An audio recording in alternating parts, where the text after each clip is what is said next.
बोलो तुलसा मैया की जय, बोलो शालिग्राम भगवान की जय, लक्ष्मी नारायण भगवान की जय।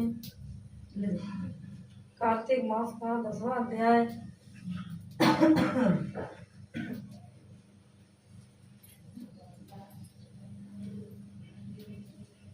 कार्तिक मास का 10वां अध्याय।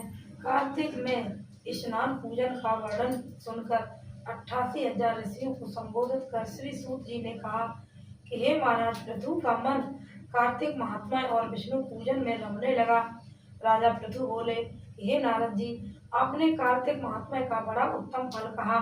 अब कृपा कर वह दृष्टांत भी सुनाइए जो तुलसी का महात्मा सिद्ध करे। यह सुनकर नारद जी ने कहा कि हे नारद, प्राचीन काल में सह्याद्रि पर्वतमाला में कबीरपुर नामक एक स्थान था। यही धर्मदत्त वाला नामक एक विष्णु भक्त ब्राह्मण था। वह बड़ा ब्रह्म ज्ञानी धर्मात्मा तथा ओम नमो भगवते वासुदेव मंत्र का श्रद्धा पूर्वक जाप किया करता था।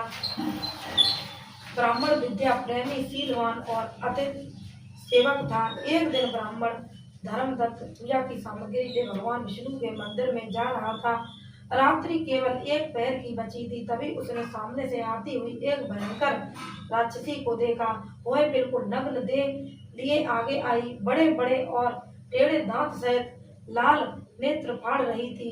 घूर घूर शब्द करती ब्राह्मण की ओर बढ़ रही थी। ऐसी भयंकर राक्षसी को देखकर धर्मदत्त भय के मारे कांपने लगा और कोई अस्त्र शस्त्र न देख ब्राह्मण ने पूजन हित लिया तुलसी मिश्रित जल उस पर फेंक दिया। भगवान शालिग्राम की महिमा देखो। राक्षसी के शरीर पर जल पड़ते ही उसके सब पाप दूर हो गए। बोलो तुलसा मैया की जय, बोलो शालिग्राम भगवान की जय।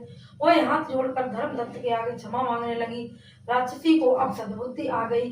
वह ब्राह्मण के पैरों में गिर पड़ी और दयालु ब्राह्मण धर्मदत्त ने पूछा, तुम कौन हो और किस पाप के कारण तुम्हारी यह दशा हुई, मुझसे कहो। राक्षसी बोली, सौराष्ट्र देश में भिक्षु नाम का एक ब्राह्मण था। मैं उसकी ही पत्नी हूँ। मेरा नाम कलहा था। मैं न तो कभी अपने पति से मीठे वचन बोलती थी और न ही उसको उचित प्रकार के भोजन आदि देती। निरंतर झगड़ती रहती थी। ब्राह्मण ने उसे अनेक प्रकार समझाया, परंतु मैं नहीं मानी। उसका नाम ही कलह था तो मानती कैसे। भगवान की जय। अंततः उस ब्राह्मण ने दूसरा विवाह करने का विचार किया। अपने आप को सुधारने की अपेक्षा मैंने क्रोध में आकर विष खा लिया और मेरा शरीर छूट गया। तब यमदूत मुझको बांध कर यमराज के पास ले गए। तत्पश्चात चित्रगुप्त यमराज को मेरे अच्छे तथा बुरे कर्मों के बारे में बताकर बोले कि महाराज, इससे कभी भी अपने पति व्रत धर्म का पालन नहीं किया। यह अपने में अभिमान में रहती थी, सदैव अपने पति से द्वेष करती, उसके उत्तम गुणों की अपेक्षा करती। सुविधा रहने पर भी जिस पात्र में भोजन बनाती उसी में स्वयं भोजन कर लेती। यह सुनकर यमराज ने कहा, क्योंकि जिस पात्र में भोजन बनाती थी उसी में खाती थी, इसलिए उसको संतान को खाने वाली बिल्ली की योनि में भेजा जाए। यह अपनों के साथ द्वेष रखती थी, इसलिए विष्ठा खाने वाली सुकरी की योनि में भेजा जाए। इसने आत्महत्या की, इसलिए प्रेत योनि में भेजा जाए। मेरे क्या भैया कितनी मुसीबत आ जाए, लेकिन पता आदमी मानता नहीं है। उसका ऐसी चीज होती है वो की जाता है। बोलो विष्णु भगवान की जय। सो महाराज, मैंने अनेक वर्ष तक बिल्ली और सूकर योनियों को भोगा। इसके पूर्व मैंने एक वैश्य की योनि में भी प्रवेश किया था, किंतु जैसा कि कृष्णा और बेदी नदी के संगम पर आई, विष्णु के दूतों ने मुझे वैश्य के शरीर से निकालकर बाहर फेंक दिया। अब असंख्य दुख भोगते हुए मैं आपके सामने आई हूँ। आपके द्वारा फेंका हुआ जल मेरे पापों को नष्ट करने में सहायक बना। आपके तुलसी मिश्रित जल से मेरे सब पाप नष्ट हो गए। अब कृपा करके बताइए कि मेरा छुटकारा कैसे होगा। धर्मदत्त बोले, तुमको देखकर मैं अति दुखित हूँ। तीर्थ व्रत दान यह कार्य प्रेत योनि में नहीं हो सकते और तुम्हारे पाप अधिक और पुण्य कम हैं।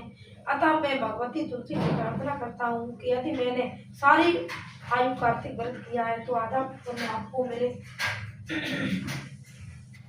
इससे तुम उत्तम गति को प्राप्त हो जाओ।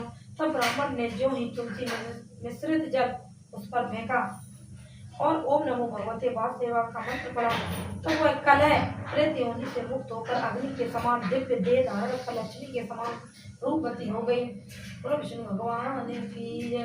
तत्पश्चात उसने ब्राह्मण को नमस्कार किया और प्रसन्नता पूर्वक बोली कि भगवान, पाप रूपी समुद्र में डूबती हुई मुझे जैसी पापिन को आपने नौका रूप होकर बचा लिया।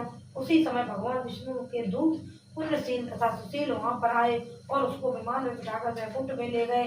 धर्मदूत से बोले, हे ब्राह्मण, तुम धन्य हो। बोलो विष्णु भगवान की जय। बोलो लक्ष्मी